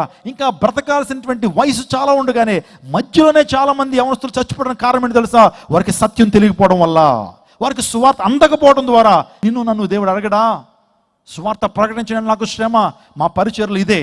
ప్రతి ఒక్కరు కూడా సువార్త ప్రకటించాలి. సమయం అనక సువార్త ప్రకటించాలి. ఎంతో లేదండి కాలం. సాతాను వారికి ఉన్న సమయం చాలా కొద్దిదని తెలుసుకుని అనేక మంది విస్తృతంగా పట్టుకుని నరకంలోకి ఈడ్చుకుని వెళ్ళిపోతుంటే, యేసుక్రీస్తు ప్రభు శక్తిని ఆశ్రయిస్తున్న మనము, యేసు ప్రభు సువార్త తెలిసినటువంటి మనము, ఆయనే గొప్ప దేవుడు, ఆయనే లోకరక్షకుడిని తెలుసుకుని ఒక్క మాట కూడా అనేక మందికి చెప్పకపోతే, ఒక్క మాట కూడా మన ఇరుగు పొరుగు వారికి చెప్పకపోతే దేవుడు లెక్కడగడా? మనకు ప్రసవ వేదన వద్దా? మీలో ఎంతమందికి ప్రసవ వేదన ఉంది? అపోస్తలుడైన పౌలు అంటాడు, నాకు ప్రసవ వేదన ఉంది అన్నాడు. మగాడికి ప్రసవ వేదన ఏంటి? అవును, ఆత్మీయంగా మనందరూ కూడా ప్రసవ వేదన చెందాలి. నశించిపోతున్న ఆత్మల పట్ల భారం కలిగి ఉండాలా. అనేక మంది విగ్రహారం చేస్తున్నటువంటి వ్యక్తులను చూస్తున్న మనలో భారం కలగాల. అనేక మంది యవనస్తులు రోడ్ల మీద తిరుగుతూ పడి చెడి నశించిపోతున్న పరిస్థితుల్లో యవనస్తులను చూస్తున్నప్పుడు నీకు నాకు ఆ భారం ఉందా? పోయినసారి ఎప్పుడో ఉండేది, రక్షించమంటే తొలి దినాల్లో ఆ భారం ఉండేదండి. ఇప్పుడు లేదు, చల్లారిపోయాం. చల్లారిపోయాం. నువ్వు మండాలా. అతడు మండుచు ప్రకాశించు దీపమని యోహాను గురించి దేవుడు చెప్తా ఉన్నప్పుడు, ఎప్పుడు మండుతావు, ఎప్పుడు ప్రకాశిస్తావు? మండేవాళ్ళు దేవుని సేవకులండి, ప్రకాశించేవాళ్ళు వాళ్ళండి, మాకు సంబంధం లేదని మేము నులివెచ్చగా ఉంటామండి, చల్లబడిపోయి ఉంటామంటావా? దురాత్మ నిన్ను కూడా పట్టుకుంటాడు. జాగ్రత్త. నువ్వు సువార్త భారం, సువార్త మంట నీళ్ళు లేకపోతే సాతాను నిన్ను కూడా ఏర్పరచబడిన మన సైతం వాడు ఏం చేస్తాడు? మోసగిస్తాడు. ఎందుకు ప్రకటించబడాలి? దేవుని సేవకుడు వెళ్ళాడండి, ఆ ప్రాంతంలోకి వెళ్ళాడండి, వెళ్ళి సువార్త ప్రకటిస్తున్నాడు. ఎన్నోసార్లు కొట్టారు ఆ వ్యక్తిని, కానీ యేసయ్య సువార్తను ప్రకటించాడు. యేసయ్య వచ్చింది కులాన్ని మార్చడానికి కాదయ్యా, మీ బ్రతుకులు మార్చడానికి యేసు ప్రభువు లోకానికి వచ్చాడు. Jesus Christ did not come to this world to establish a new religion, but he came to this world to establish peace among the hearts of people. ప్రజల హృదయాల్లో శాంతిని ఇవ్వడానికి వచ్చారయ్యా అని యేసుక్రీస్తు ప్రభు సువార్త ఎప్పుడైతే చెప్తా ఉన్నాడో, సువార్త శక్తివంతమైంది కదా, సువార్తలో చాలా శక్తి ఉంది కదా, ఆ శక్తి కలిగిన మాటలు, ఆ శక్తి కలిగిన సువార్త హృదయాల్లోకి వెళ్ళేటప్పటికి కుటుంబాల్లో మార్పు వస్తుందండి. హల్లెలూయా. కుటుంబాల్లో మార్పు వస్తూ ఉంది, వ్యక్తుల్లో మార్పు వస్తూ ఉంది, మెల్లమెల్లగా వారిలో మార్పు వస్తుంది. దొంగతనాలు మానేశారు వాళ్ళు. నిజం చెప్తున్నానండి, దగ్గరలో చీరాలు, నేను ఆ ప్రాంతానికి వెళ్ళాను, సెటిల్మెంట్ ఏరియాకి వెళ్ళాను, నేను దేవుని సువార్తను ప్రకటించాను. అక్కడ చెప్పిన విషయాలే మీకు చెప్తున్నాను. ఆ దేవుని సేవకుడు ఎప్పుడైతే వెళ్ళి సువార్త ప్రకటించాడో సత్యం వారికి బోధపడింది. ఇలాంటి మాటలు ఎవరో చెప్పలేదయ్యా, మాకు శాంతి కలగాలి అంటే ఏం చేయాలో ఎవరో చెప్పలేదయ్యా, మీరు చెప్పారు. యేసుక్రీస్తు ప్రభు మేము అంగీకరిస్తామని అంగీకరించి మొత్తం ఊరంతా దొంగతనాలు మానేశారండి. స్తోత్రం చెప్పండి. హల్లెలూయా. ప్రభుత్వం వారు ఆ ప్రాంతానికి వచ్చి, అయ్యా పోలీస్ స్టేషన్లో కేసు నమోదు అవ్వట్లేదు, ఏంటి మాకు పని తగ్గిపోయింది, ఏం దొంగతనాలు మానేశారంటే, అవునండి మానేసాం అన్నారు వాళ్ళు.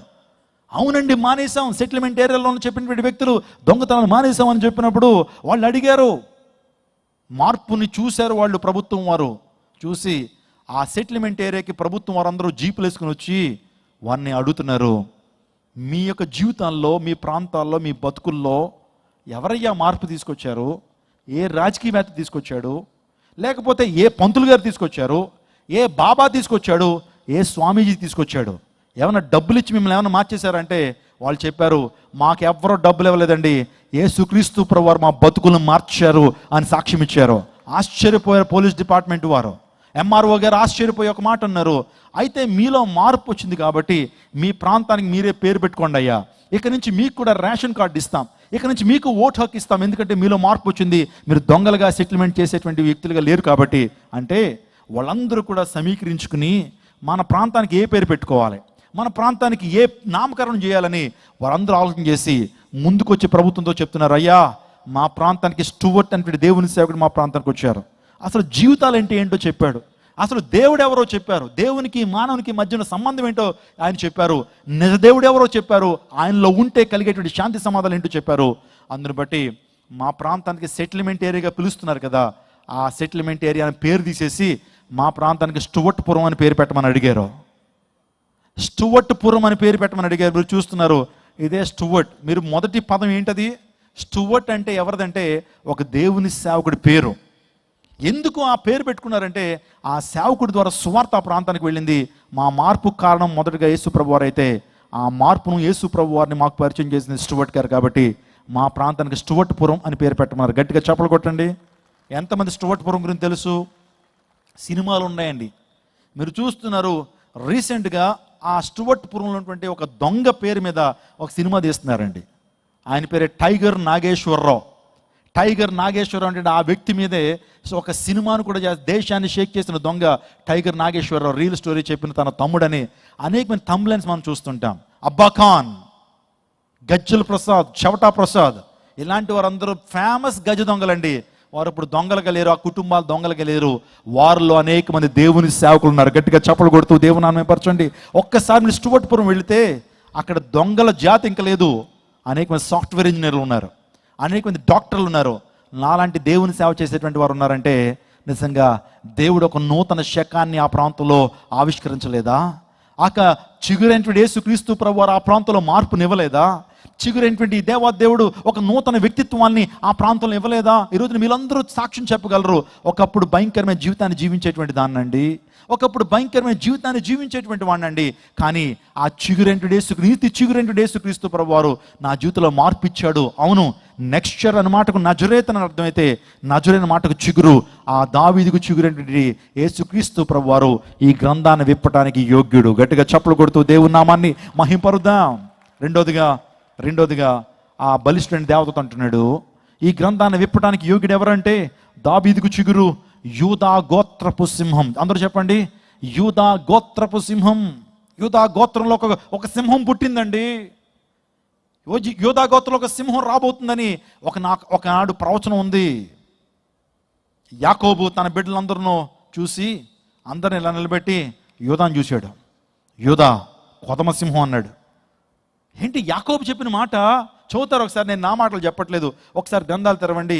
యాకోబు నిజంగా తన కుమారుల్లో ఆదికాండం 49:9 యూదా కొదమ సింహము, నా కుమారుడా నువ్వు పట్టిన దాన్ని తిని వచ్చితివి. సింహం వలన గర్జించుచు ఆడ సింహం వలన అతని కాళ్ళు ముడుచుకుని పండుకున్నాను, అతను లేపు వాడెవడు. యూదా నువ్వు కొదమ సింహము అంటే, యూదాలో ఏమైనా కొదమ సింహం లాంటి లక్షణాలు ఉన్నాయండి? యూదా వాస్తవానికి పిరికోడు, కానీ ఆ ప్రవచనం ఏంటి తెలుసా? నీ గోత్రంలోంచి, యూదా గోత్రం నుంచి ఒక కొదమ సింహం రాబోతుంది. ఆ కొదమ సింహమే మన ప్రభువైన యేసుక్రీస్తు ప్రభువు. గట్టిగా చప్పలు కొడుతూ దేవుని నామమున మహిమపరచండి. ఈ ప్రపంచానికి సింహం అంటే ఎవరో తెలుసండి? యేసుక్రీస్తు ప్రభువు వారు. సింహం లాంటి లక్షణాలు ఎవరిలో ఉన్నాయి తెలుసా? యేసుక్రీస్తు ప్రభువు వారిలో ఉన్నాయి. ఏంటంటే సింహానికి ఉన్న లక్షణం ఏంటి? అడవిలో చాలా పెద్ద పెద్ద జంతువులు ఉన్నప్పటికీ సింహమే మృగరాజు. సింహం మృగరాజు. దాన్ని బీట్అవుట్ చేయగలిగిన శక్తి ఎవరికి లేదండి. దానికంటే పెద్ద జంతువు ఏనుగు. సింహం చూస్తే ఏమండి కారిపోతుంది, దానికి తడిచిపోద్ది. ఎందుకంటే దానికంటే చాలా పెద్ద జంతువు అండి సింహం. ఆ యొక్క ఏనుగు, ఆయన సింహం అంటే చాలా భయపడుతుంది. ఎందుకంటే అది ఒక కంటితో నిద్రపోద్దట. ఎందుకంటే 2 కళ్ళతో నిద్రపోతే కనుక దానికి కళ వస్తుంది. ఆ కళ్ళలో వచ్చేటువంటి సింహం కాబట్టి ఒక కంటితో నిద్రపోద్దట ఏనుగు. దానికి అంత భయం. ఈ యొక్క సింహం అనేటువంటిది అడవికి మృగరాజు. మనకు నేషనల్ ఎంబ్లం ఏంటి అమ్మ? జాతీయ ముద్ర ఎప్పుడైనా చూసారా మీరు? చూసారు? ఒకసారి చూడండి జాతీయ ముద్రను ఒకసారి చూడండి. ఇదే. ఎన్ని సింహాలు? 4 సింహాలు, కానీ ఒక సింహం కనిపించదు. మరి కనిపించిన ఆ సింహం మరి రకరకాల మాటలు మనకు వినపడుతూ ఉంటాయి. అసలు ఆ సింహం లేకపోతే ఇక నేషనల్ ఎంబ్లం, భారతదేశానికి జాతీయ చిహ్నము 4 సింహాల బొమ్మ. ఆ 4 సింహాలు దేనికి ప్రతీక? Symbolising power, courage, confidence and faithfulness. ఆ 4 సింహాలు ఒక్కొక్క సింహం ఒక్కొక్క దానికి ప్రతీకగా ఉంది. అంటే పవర్కి, శక్తికి, ఆ తర్వాత కరేజ్, ధైర్యానికి, ఆ తర్వాత కాన్ఫిడెన్స్, ఆత్మవిశ్వాసానికి, విశ్వసనీయతకు ఆ 4 సింహాలు ప్రతీక అయితే, ఆలోచన చేయండి. ఇప్పుడు సింహానుకున్న 4 లక్షణాలు అవి అయితే, ఇవి యేసుక్రీస్తు ప్రభు వారిలో ఏ విధంగా ఉన్నాయో చెప్తాను. మొదటిది ఏంటి? శక్తి. ఈయన సర్వాధికారం నుండి దేవుడయ్యండి నిరంతరము స్తోత్రార్హుడైన యేసుక్రీస్తు ప్రభు చెప్పబడింది. ఈ లోకంలో ఏ ఒక్కరికి కూడా శక్తి లేదు, కానీ యేసుక్రీస్తు ప్రభు వారికి సర్వాధికారం ఉంది. హల్లెలూయా. తుఫాన్ నెమ్మలపరిచాడండి ఆయన. సముద్రాన్ని నిమ్మలపరిచాడు. తుఫాను ఆగంటే ఆగిపోయింది. చచ్చిపోయిన వాడిని సైతం కూడా శక్తి కలిగిన దేవుడు ఏం చేశాడు? వారిని లేపాడు. లాజరు బయటికి రాంటే ఆయన శక్తి ఎప్పుడైతే మృతతుల్యమైనటువంటి లాజరు దగ్గరికి వెళ్ళినాయో లాజరు లేచి కూర్చున్నాడు. అంటే ఆ సింహంలో ఏముంది? శక్తి ఉన్నది. యేసు ప్రభు వారికి నేను ఇది చేయలేనని ఎప్పుడైనా చెప్పాడు ఆయన?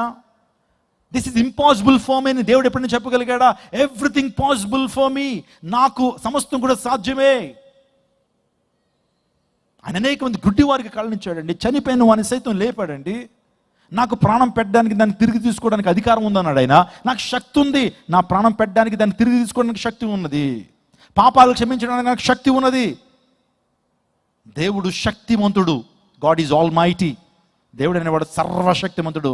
ఆ సర్వశక్తిమంతత్వం యేసుక్రీస్తు ప్రభువులో మనం చూస్తాం. రెండోదిగా ఏంటి? సింహంలో ఏంటి? సింహంలో ధైర్యం.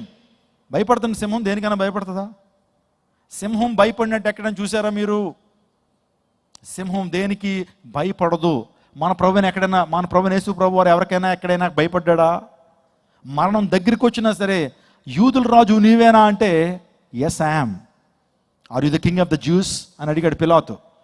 నువ్వు యూదులకు రాజువేనా పీలాతు అడిగితే యేసు ప్రభు ఏమన్నాడు? ఒకవేళ కాదు అని అంటే కనుక ప్రభు వారికి మరణం తప్పి ఉండేది. కానీ మరణానికి కూడా భయపడినటువంటి యోధా గోత్ర సింహం మన ప్రభువైన యేసుక్రీస్తు ప్రభువారు. ప్రపంచంలో చాలామంది మరణానికి భయపడి అబద్ధాలు ఆడిన వారు ఉన్నారు. చాలా గ్రంథాల్లో, మత గ్రంథాల్లో మరణం దగ్గరికి వచ్చినప్పుడు అబద్ధవాడి తప్పించుకో, మరణం నుంచి తప్పించుకోవడానికి నువ్వేమన్నా పయత్రి అని చెప్పారు. కానీ నా ప్రభువైన యేసుక్రీస్తు ప్రభువారు మరణం దగ్గరికి వచ్చిన అబద్ధం ఆడొద్దు అన్నాడు. స్తోత్రం చెప్పడం హల్లెలూయా. ఆయన దగ్గరికి వచ్చింది మరణం. మరణం ఆయన దగ్గరికి వచ్చినా సరే ధైర్యంతో నిలబడ్డాడు ఆయన. ఆ యూదులకు రాజు నీవేనా అంటే ఎస్ ఐయామ్, నువ్వు అన్నట్టే అని అన్నాడు.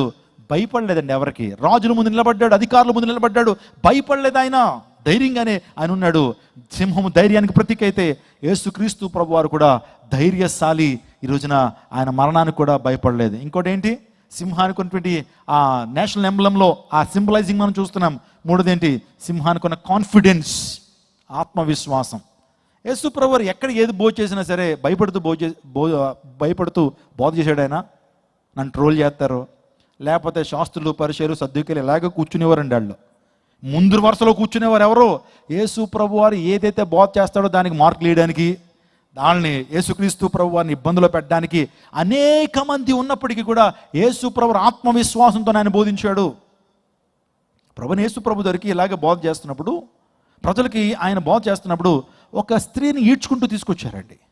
తీసుకొస్తే వాళ్ళు చెప్తున్నారు, ఈమె వ్యభిచారుల్లో రెడ్ హ్యాండెడ్గా పెట్టబడింది, అందును బట్టి ఈడ్చుకుంటూ తీసుకొచ్చామన్నారు.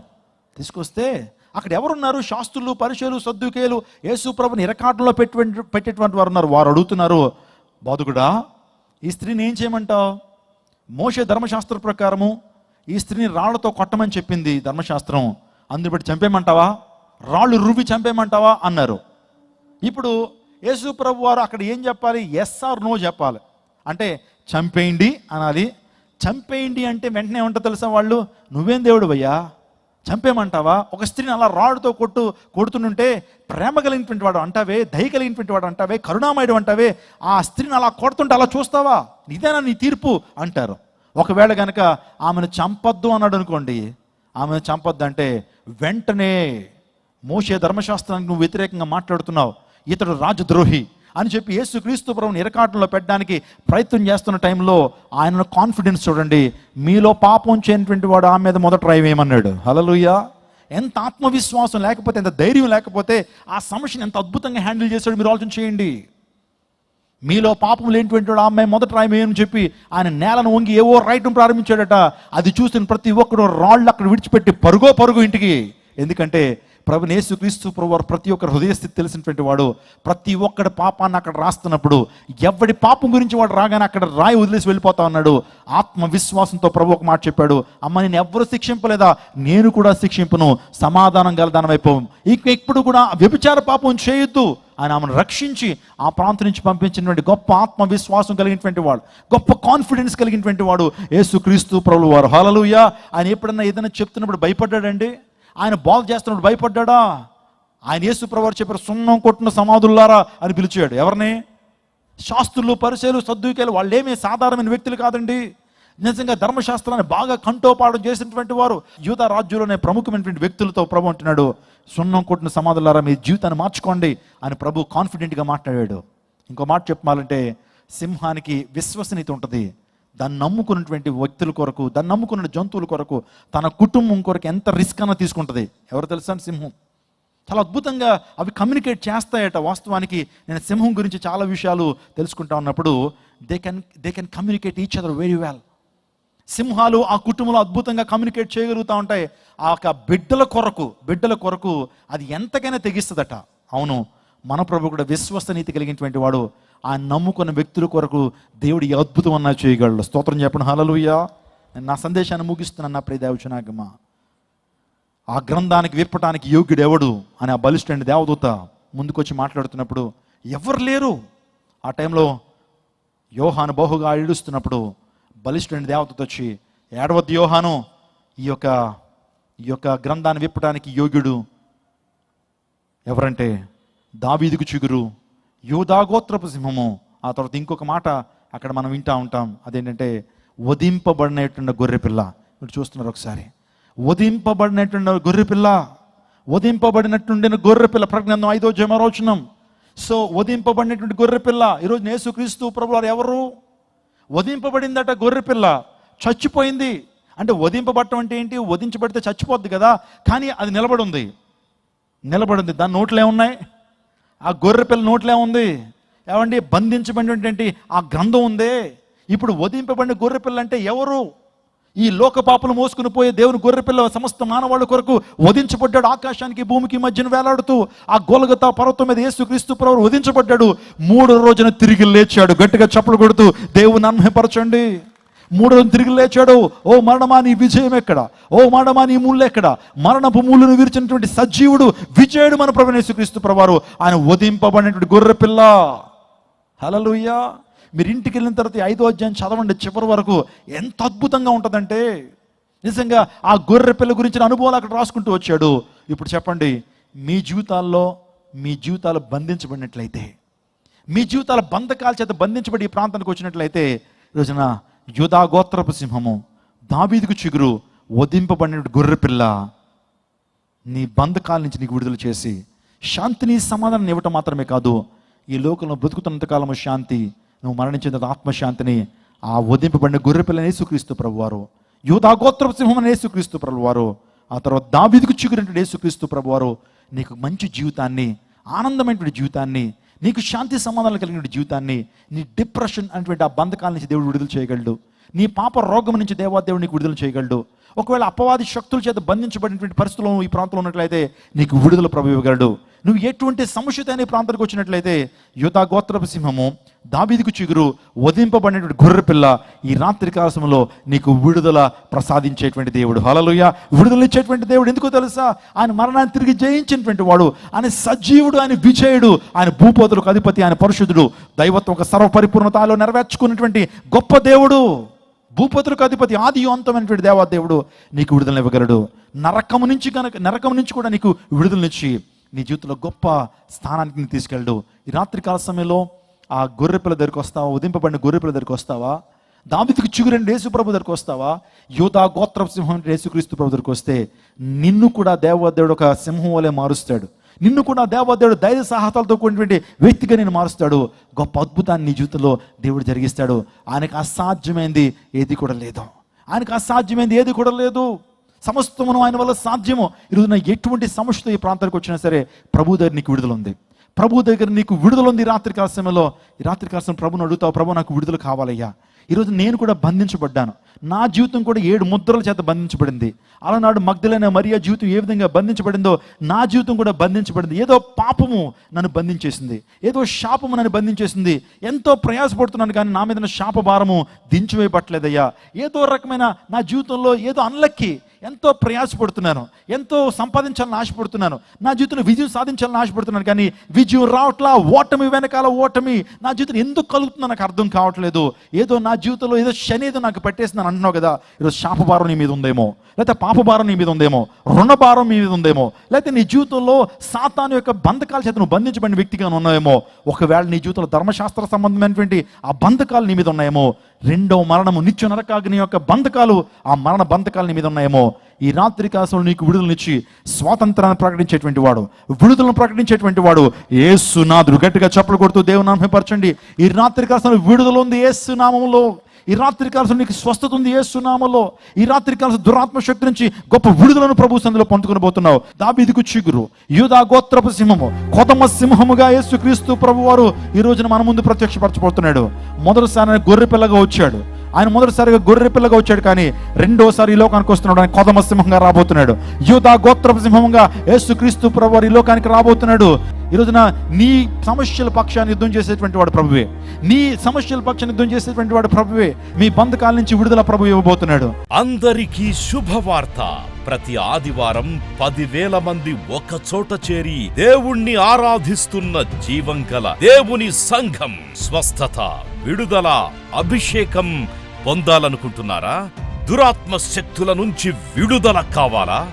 ఆర్థిక ఇబ్బందుల నుంచి విడుదల కావాలా? సంతానలేమితో బాధపడుతున్నారా? కుటుంబ సంక్షేమం కొరకు ప్రత్యేక ప్రార్థనలు కోరుకుంటున్నారా? శాంతి లేక ఆత్మహత్య చేసుకోవాలనుకుంటున్నారా? నిజమైన ఖచ్చితమైన వాక్యం చేత బలపడాలని ఆశిస్తున్నట్టయితే రండి. క్రైస్ట్ టెంపుల్ మీ కొరకే. ప్రతి ఆదివారం 4 ఆరాధనలు జరుగుతున్నాయి. మొదటి ఆరాధన ఉదయం 6 గంటలకు, రెండవ ఆరాధన ఉదయం 8 గంటలకు, మూడవ ఆరాధన ఉదయం 10 గంటలకు, 4వ ఆరాధన సాయంత్రం 6:30 జరుగును. స్థలం Christ temple, Mary Stella indoor stadium, Pantakaluva road, NTR circle, Vijayawada. ముఖ్య ప్రసంగికులు ప్రపంచవ్యాప్తంగా వాక్యమునందించి కోట్లాది మందికి దీవెనకరముగా ఉన్న మన దైవజనులు రెవరెండ్ డాక్టర్ పాల్ ఇమాన్యుయల్ గారు మరియు నిస్సీ పాల్ గారు శక్తివంతమైన సందేశాలను అందించి ప్రతి ఒక్కరి కొరకు ప్రత్యేక ప్రార్థనలు చేయుదురు. హృదయాలను హత్తుకునే అద్భుతమైన స్తుతి ఆరాధన సాక్ష్యాలు, ప్రతి విశ్వాసిపై ప్రత్యేక శ్రద్ధ, గృహ దర్శనాలు, ఇంకా మరెన్నో. ప్రతి ఆరాధనలో వేల మంది ప్రజలు పాల్గొంటూ ఆత్మీయముగా బలపడుచున్నారు. పాటలు, ఆరాధన, వర్తమానముల ద్వారా దేవుని ఆత్మీయ కార్యములు అనేకులు పొందుకుంటున్నారు. విజయవాడ చుట్టుపక్కల ప్రాంతాల నుంచే కాక వందల కిలోమీటర్ల దూరం నుంచి ప్రజలు వచ్చి ఆత్మీయ మేలులు పొందుచున్నారు. ప్రతి ఆదివారం హోలీ కమ్యూనియన్ సర్వీస్. దూర ప్రాంతము నుండి వచ్చు వారికి ప్రేమ విందు కలదు. కుటుంబాలతో రండి. దేవుడిచ్చే గొప్ప రక్షణ, స్వస్థత, అభిషేకాన్ని పొందుకొనండి. రండి, మీ దుఃఖము నాట్యముగా మార్చబడును. మరిన్ని వివరాలకు సంప్రదించండి 88 6276 777.